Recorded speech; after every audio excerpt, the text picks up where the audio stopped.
안녕하세요. 생물정보연구실 박사과정 임소연입니다. 제가 오늘 동영상으로 말씀드릴 내용은 가장 기본적인 컨셉들에 대해서인데요. 흔히 알고 있고 우리가 연구하면서 쓰고 있는 이런 단어들의 의미를 정확하게 짚어보려고 합니다. 첫 번째로는 바이오 인포메틱스의 개념이 무엇인지에 대해서 말씀을 드리겠습니다. 바이오 인포메틱스의 뜻을 알기 위해서는 데이터와 인포메이션의 차이를 먼저 간략하게 설명을 드리려고 합니다. 데이터라는 것은 단순히 기록되어진 팩트들을 이야기합니다. 하지만 인포메이션은 그 데이터를 바탕으로 그 안에서 의미를 찾는 것을 이야기합니다. 쉽게 예를 들면 100명 학생의 키와 몸무게를 기록을 했다고 했을 때 그것은 데이터 해상이 되는 것이고요. 그 안에서 식습관이나 성별 이런 것들을 가지고 다시 분류를 해서 의미를 찾는다면 그것을 인포메이션이라고 할 수 있습니다. 많은 시퀀싱 기술의 발달과 데이터 수집 능력 향상 등으로 어마어마한 양의 데이터들이 생산되어지고 있습니다. 지금 우리가 다루고 있는 생물 분야뿐만 아니라 의학, 비즈니스, 환경 등 아주 많은 다양한 분야에서 데이터들이 매년 기하급수적으로 늘어나고 있지만 이러한 데이터들은 기본적인 팩트들이기 때문에 거기서 의미를 부여하고 해석하는 것이 점점 더 중요해진다고 볼 수 있습니다.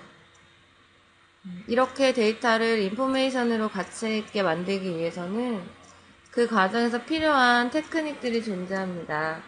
그런 테크닉들을 통하여 의미가 없었던 데이터를 의미 있는 인포메이션으로 바꿀 수 있게 되는 것인데요. 그런 테크닉들이 바이오 인포메틱스라고 볼 수 있습니다. 바이오 인포메틱스란 생명공학 바이오와 정보학 인포메틱스의 합성어로서 생물학적 데이터를 수집, 관리하고 의미를 부여하는 기술을 이야기합니다. 생산되어지는 엄청난 양의 생물학 데이터를 정리해석하기 위해서는 필수적인 학문이라고 볼 수 있습니다. 그렇다면 이러한 바이오 인포메틱스를 통하여 쓸 수 있는 분야가 굉장히 많이 있겠지만 지금은 제가 연구하고 있는 메타제노믹스에 대해서 말씀을 드리겠습니다.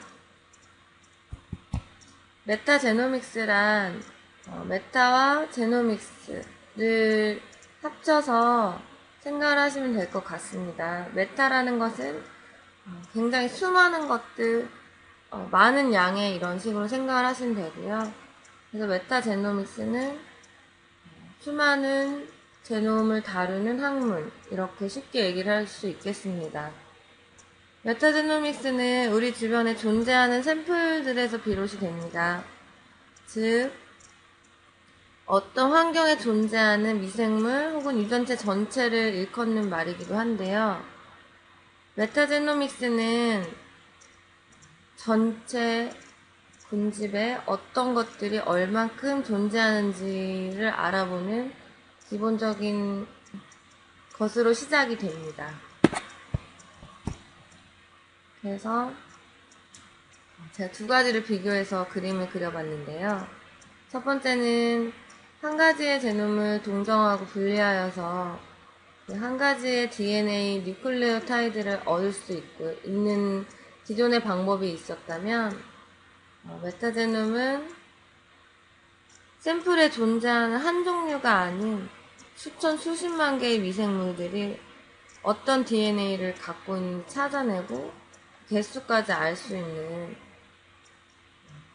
그런 것이라고 볼 수 있습니다. 그렇다면 왜 메타제노믹스가 필요한지에 대해서 또 설명을 드릴 건데요. 미생물은 우리 주변 어디에나 존재를 합니다. 하지만 이렇게 어디에나 존재하는 미생물들 가운데서 우리가 실제적으로 배양할 수 있는 것은 1에서 5% 정도 내외밖에 불과하지 않다고 알려져 있습니다. 그렇기 때문에 기존에 이제 배양을 하고 키워서 분석을 했던 미생물들은 극히 일부분이기 때문에 바이어스 된 것이고요. 따라서 이러한 나머지 대부분 배양할 수 없었던 미생물들이 메타제노믹스를 통하여 밝혀지고 있습니다. 밝혀지는 것뿐만 아니라 그건 가장 기본적인 분석이라고 볼 수 있고요. 그것을 통해서 어떤 기능을 하고 있는지, 어떻게 서로 영향을 주는지 이런 것들이 부수적으로 연구가 가능하기 때문에 더욱더 많은 정보를, 인포메이션을 얻어낼 수 있는 학문이라고 생각이 됩니다. 그렇다면 이렇게 메타제노믹스를 처음으로 시작할 때 시퀀싱이 당연히 필요하겠죠. 그래서 여기에는 어떤 시퀀싱들이 사용되고 있나 두 가지가 가장 많이 대중적으로 사용되고 있어서 제가 그 두 가지를 설명을 하려고 합니다. 하나는 샷건 시퀀싱이고요. 두 번째는 파이로 시퀀싱, 이렇게 두 가지가 사용이 되어지고 있는데요. 샷건 시퀀싱은 셀레라 제노믹스에 사용되어진 시퀀싱 방법입니다. 그래서 인간 유전자를 만들기도 했던 시퀀싱 방법이고요. 기본적으로 게놈 정보, 즉 샘플을 초음파로 자르는 것이 가장 첫 단계로 이루어지는 건데요. 이런 자른 조각들은 염기서열, 즉 프래그먼트라고 불러지는 것들을 잘게 잘라지게 됩니다. 프래그먼트들은 다시 어셈블리, 그러니까 조각조각들을 다 이렇게 합쳐 모아서 길게 이어붙이게 되고요. 이렇게 이어붙인 정보를 통하여 어떠한 염기서열이 존재하는지 밝혀낼 수 있습니다. 반면 파이로 시퀀싱은 샷건 시퀀싱과 조금 다르게 프라이머를 붙여서 타겟팅하여 시퀀싱을 하는 방법이라고 생각을 하시면 될 것 같은데요. 이 미생물 샘플의 경우에는 16S rRNA를 기본으로 하여 분석을 하고 있습니다. 16S rRNA는 16S 리보조멀 RNA를 일컫는 말이고요. 이 부분은 원핵 생물의 유전체 DNA에서 전사가 되어 만들어지는 부분을 이야기합니다. 그렇다면 이 부분을 시퀀싱하여 보는 이유는 16SR RNA는 미생물학에서 미생물을 분류하는 근거로 사용이 되어지고 있습니다. 미생물이 어떤 종인지 동정을 할 때 이 부분을 보기 때문에 이 부분을 타겟팅하여 시퀀싱 하는 거고요. 그렇다면 16S rRNA를 보는 이유는 이 부분의 염기서열에서는 높은 다양성이 나타납니다. 동종 간의 다양성은 거의 나타나지 않지만 타종 간의 다양성이 뚜렷하게 나타나므로 미생물 동종에 적합하다고 알려져 있습니다. 1500개의 뉴클레오타이드로 보통 이루어져 있고요. 그래서 파이로 시퀀싱은 이 부분의 데이터를 뽑아내게 됩니다. 예를 들어 장내 미생물의 유전자 수는 인간 유전자의 150배에 이른다고 합니다. 그만큼 미생물은 눈에 보이진 않지만 어마어마한 양이 존재를 하고 있기 때문에 메타제노믹스가 중요시 되는 것 같고요. 최근에 논문 초록 첫 줄에 Humans are not alone. 인간은 혼자가 아니다 라는 내용이 있었습니다. 인간은 태어나서 죽을 때까지 미생물과 함께 공존합니다. 그렇기 때문에 어떠한 미생물인지 어떠한 것들이 우리와 함께 공존하고 있는지 밝혀감으로써 그 안에서 인포메이션을 얻고 그를 바탕으로 여러 분야에서 이용이 가능할 것입니다. 오늘은 여기까지 기본적인 개념을 설명해 드렸습니다. 감사합니다.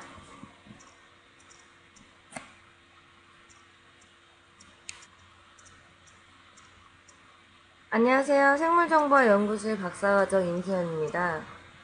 제가 오늘 동영상으로 말씀드릴 내용은 가장 기본적인 컨셉들에 대해서인데요. 흔히 알고 있고 우리가 연구하면서 쓰고 있는 이런 단어들의 의미를 정확하게 짚어보려고 합니다. 첫 번째로는 바이오 인포메틱스의 개념이 무엇인지에 대해서 말씀을 드리겠습니다. 바이오 인포메틱스의 뜻을 알기 위해서는 데이터와 인포메이션의 차이를 먼저 간략하게 설명을 드리려고 합니다. 데이터라는 것은 단순히 기록되어진 팩트들을 이야기합니다. 하지만 인포메이션은 그 데이터를 바탕으로 그 안에서 의미를 찾는 것을 이야기합니다. 쉽게 예를 들면 100명 학생의 키와 몸무게를 기록을 했다고 했을 때 그것은 데이터의 해당이 되는 것이고요. 그 안에서 식습관이나 성별 이런 것들을 가지고 다시 분류를 해서 의미를 찾는다면 그것을 인포메이션이라고 할 수 있습니다. 많은 시퀀싱 기술의 발달과 데이터 수집 능력 향상 등으로 어마어마한 양의 데이터들이 생산되어지고 있습니다. 지금 우리가 다루고 있는 생물 분야뿐만 아니라 의학, 비즈니스, 환경 등 아주 많은 다양한 분야에서 데이터들이 매년 기하급수적으로 늘어나고 있지만 이러한 데이터들은 기본적인 팩트들이기 때문에 거기서 의미를 부여하고 해석하는 것이 점점 더 중요해진다고 볼 수 있습니다. 이렇게 데이터를 인포메이션으로 가치 있게 만들기 위해서는 그 과정에서 필요한 테크닉들이 존재합니다. 그런 테크닉들을 통하여 의미가 없었던 데이터를 의미 있는 인포메이션으로 바꿀 수 있게 되는 것인데요. 그러한 테크닉들이 바이오 인포메틱스라고 볼 수 있습니다. 바이오 인포메틱스란 생명공학 바이오와 정보학 인포메틱스의 합성어로서 생물학적 데이터를 수집, 관리하고 의미를 부여하는 기술을 이야기합니다. 생산되어지는 엄청난 양의 생물학 데이터를 정리해석하기 위해서는 필수적인 학문이라고 볼 수 있습니다. 그렇다면 이러한 바이오 인포메틱스를 통하여 쓸 수 있는 분야가 굉장히 많이 있겠지만 지금은 제가 연구하고 있는 메타제노믹스에 대해서 말씀을 드리겠습니다. 메타제노믹스란 메타와 제노믹스를 합쳐서 생각을 하시면 될 것 같습니다. 메타라는 것은 굉장히 수많은 것들, 많은 양의 이런 식으로 생각을 하시면 되고요. 그래서 메타제노믹스는 수많은 제놈을 다루는 학문, 이렇게 쉽게 얘기를 할 수 있겠습니다. 메타제노믹스는 우리 주변에 존재하는 샘플들에서 비롯이 됩니다. 즉, 어떤 환경에 존재하는 미생물 혹은 유전체 전체를 일컫는 말이기도 한데요. 메타제노믹스는 전체 군집에 어떤 것들이 얼만큼 존재하는지를 알아보는 기본적인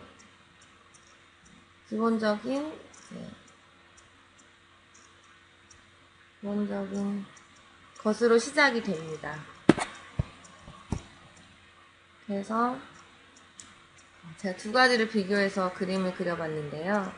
첫 번째는 한 가지의 제놈을 동정하고 분리하여서 한 가지의 DNA 뉴클레오타이드를 얻을 수 있는 기존의 방법이 있었다면 메타제놈은 샘플에 존재하는 한 종류가 아닌 수천 수십만 개의 미생물들이 어떤 DNA를 갖고 있는지 찾아내고 개수까지 알 수 있는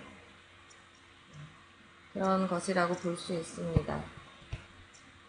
그렇다면 왜 메타제노믹스가 필요한지에 대해서 또 설명을 드릴 건데요. 미생물은 우리 주변 어디에나 존재를 합니다. 하지만 이렇게 어디에나 존재하는 미생물들 가운데서 우리가 실제적으로 배양할 수 있는 것은 1에서 5% 정도 내외밖에 불가하지 않다고 알려져 있습니다. 그렇기 때문에 기존에 배양을 하고 키워서 분석을 했던 미생물들은 극히 일부분이기 때문에 바이어스 된 것이고요. 따라서 이러한 나머지 대부분 배양할 수 없었던 미생물들이 메타제노믹스를 통하여 밝혀지고 있습니다. 밝혀지는 것뿐만 아니라 그건 가장 기본적인 분석이라고 볼 수 있고요. 그것을 통해서 어떤 기능을 하고 있는지, 어떻게 서로 영향을 주는지 이런 것들이 부수적으로 연구가 가능하기 때문에 더욱더 많은 정보를, 인포메이션을 얻어낼 수 있는 학문이라고 생각이 됩니다. 그렇다면 이렇게 메타제노믹스를 처음으로 시작할 때 시퀀싱이 당연히 필요하겠죠. 그래서 여기에는 어떤 시퀀싱들이 사용되고 있나 두 가지가 가장 많이 대중적으로 사용되고 있어서 제가 그 두 가지를 설명을 하려고 합니다. 하나는 샷건 시퀀싱이고요. 두 번째는 파이로 시퀀싱, 이렇게 두 가지가 사용이 되어지고 있는데요. 샷건 시퀀싱은 셀레라 제노믹스에 사용되어진 시퀀싱 방법입니다. 그래서 인간 유전자를 만들기도 했던 시퀀싱 방법이고요. 기본적으로 게놈 정보, 즉 샘플을 초음파로 자르는 것이 가장 첫 단계로 이루어지는 건데요.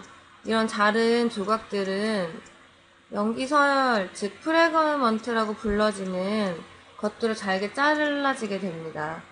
프래그먼트들은 다시 어셈블리, 그러니까 조각조각들을 다 이렇게 합쳐 모아서 길게 이어붙이게 되고요. 이렇게 이어붙인 정보를 통하여 어떠한 염기서열이 존재하는지 밝혀낼 수 있습니다.